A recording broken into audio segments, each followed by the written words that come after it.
So we're going to do a simple experiment with convection currents. So this week we are learning about energy transfer, and there's three different ways energy can be transferred.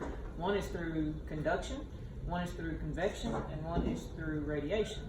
The difference between the conduction and the convection is conduction is going to be done through direct contact, and convection is the transfer of energy through a liquid in the form of currents. So what we've got today, and Rain's here going to help me again, but we've got a clear container.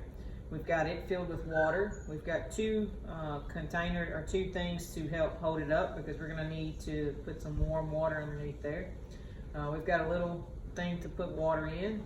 We're going to need food coloring and then some type of syringe, which I've got the food coloring already in the syringe. So what you're going to do with the little dropper is you want to be real careful, and you've got to really take your time and make sure you do it right. But you're going to stick it all the way down in there, and then you're going to put a couple drops down there, and you're going to do it in three different places. You're going to do it close to this edge, you're going to do one close to this edge, and then you're going to do one in the center. And so we're going to go ahead and do that real quick.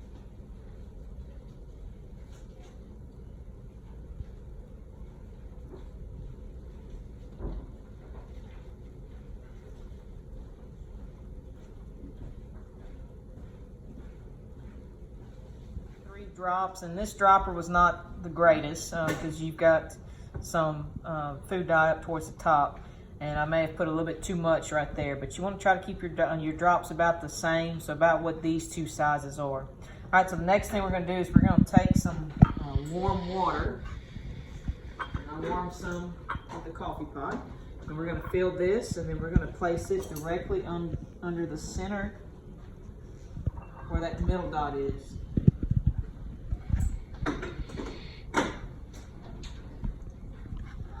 And what you should start to see is that in that center, it will start to rise.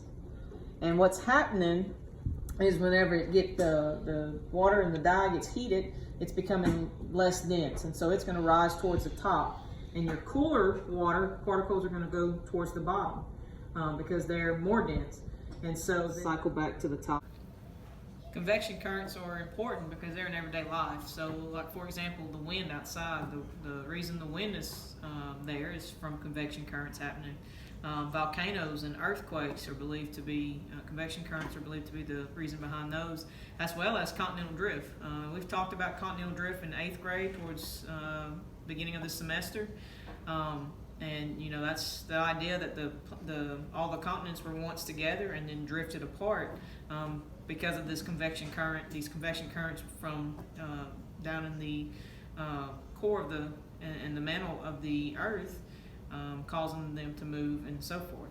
And so what you can see right here now is that the dyes from each side, from these two dots, are starting to move towards the center. And if you get it from a side view, you can see them going up towards the middle.